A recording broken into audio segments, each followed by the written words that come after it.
안녕하세요. 서울 IVF의 이유정입니다. 오늘은 반복 착상 실패에 대해서 알아보려고 합니다. 반복 착상 실패란 양질의 배아를 이식했음에도 불구하고 3번 이상의 착상 실패를 겪었을 때 진단할 수 있습니다. 이 착상 실패에는 화학적 임신도 포함하게 됩니다. 착상이란 배아가 내막에 안착하는 과정으로 매우 복잡한 반응이 순서대로 착착착착 일어났을 때 가능한 일로서 어느 것 하나 틀어지게 되면 착상이 일어나지 않는 아주 복잡한 일입니다. 일단 간단히 한번 설명을 드려보면 건강하고 유전자적으로 정상적인 배아라는 가정하에 이 배아는 의사가 배아 이식이라는 과정으로 내막에 이렇게 얹혀지게 되고요. 배아 표면의 물질들의 변화로 내막에 부착된 후 안착되고 내막은 그 배아를 받아들이는 상호작용을 하면서 배아가 침투할 수 있게 변화합니다. 분열한 배아는 수많은 혈관을 형성하여 내막에 뿌리를 내리게 되고 이 모든 과정이 잘 이루어졌을 때 착상이 완성됩니다. 내가 착상에 계속 실패한다고 하는 부분에서 단순히 착상만 안 되는 것이 아니라 이 복잡하고 수많은 과정에서 한 가지라도 문제가 생긴다면 착상에 실패하게 된다는 뜻입니다.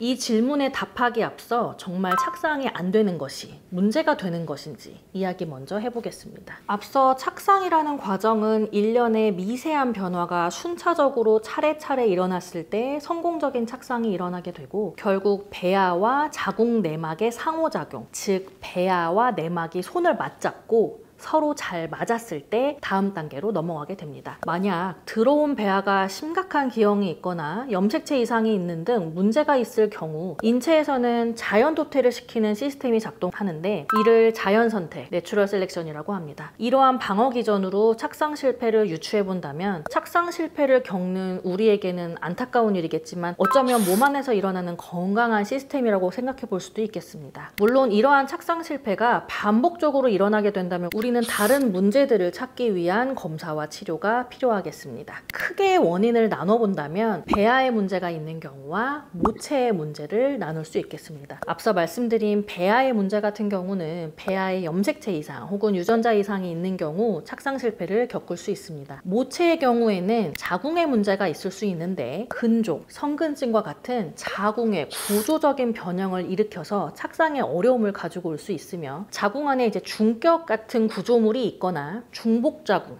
같은 자궁 기형이 있는 경우에도 착상이 어려울 수 있습니다. 자궁 내막의 경우에는 너무 얇거나 혹은 만성 자궁 내막염 같은 염증이 있는 경우에도 착상 실패의 원인이 되겠습니다. 다음으로는 면역학적 문제를 들 수 있겠는데요. 우리 몸의 면역 시스템은 외부 물질이 들어왔을 때 방어하는 기전으로 작동하고 수많은 면역세포들이 있습니다. 이 중에서 일부 면역세포들이 기준치 이상으로 분포하게 되면 착상을 방해하는 환경을 만들 수 있고 그것을 혈액 검사를 통해 어느 정도 확인해 볼 수가 있습니다. 또 혈액 응고에 문제가 있는 경우도 있는데요. 우리 몸에서는 자연스럽고 건강한 반응이겠지만 일부에서는 혈액 응고에 반응이 강한 분들이 있습니다. 이러한 분들은 혈액 응집이 굉장히 쉽게 일어나기 때문에 우리가 착상 단계에서 미세한 혈관들이 무수히 많이 생성이 돼야 되는데 그 혈관들이 막히게 된다면 신생혈관이 형성되면서 일어나야 할 태반 형성과 착상 과정에 문제가 생기게 됩니다. 이 또한 혈액 검사로 확인하실 수가 있습니다.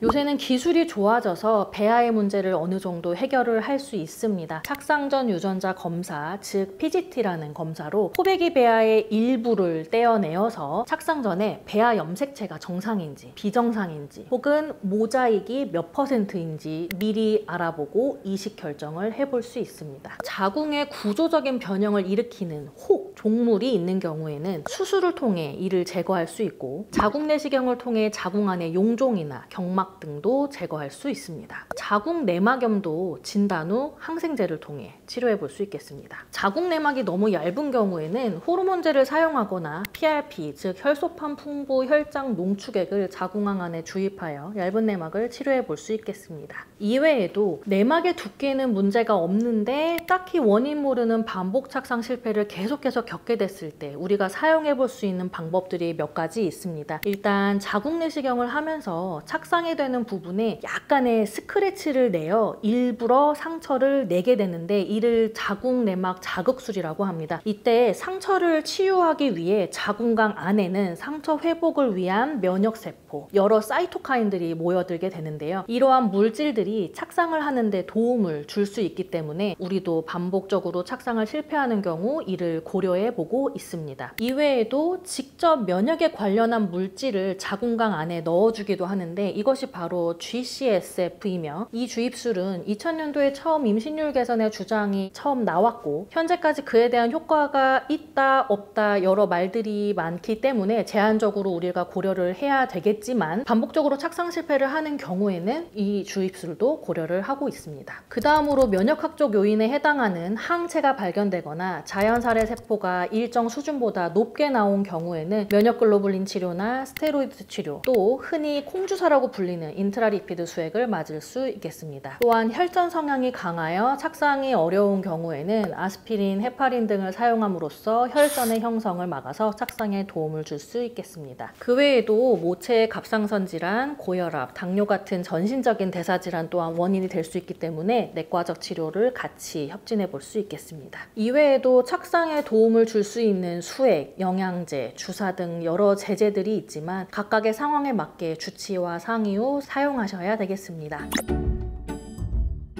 지금까지 반복 착상 실패의 전반적인 이해와 치료에 대해서 간단히 살펴보았습니다. 물론 설명드린 치료 방법들이 아직까지 효과가 있다 혹은 효과가 없다 여전히 논란의 의지가 있습니다. 하지만 저 또한 이게 정말 효과가 있어? 했던 부분들이 실제로 사용해봤을 때 효과가 있기도 하고 계속해서 저도 새로운 것들을 연구하고 공부하고 또 시도해보고 진행하는 것 같습니다. 각자에게 맞고 필요한 치료법들을 주치의 선생님과 잘 상의해서 해보신다면 좋은 결과가 올 것이라고 생각합니다. 그럼 오늘은 여기서 마치도록 하겠습니다. 감사합니다.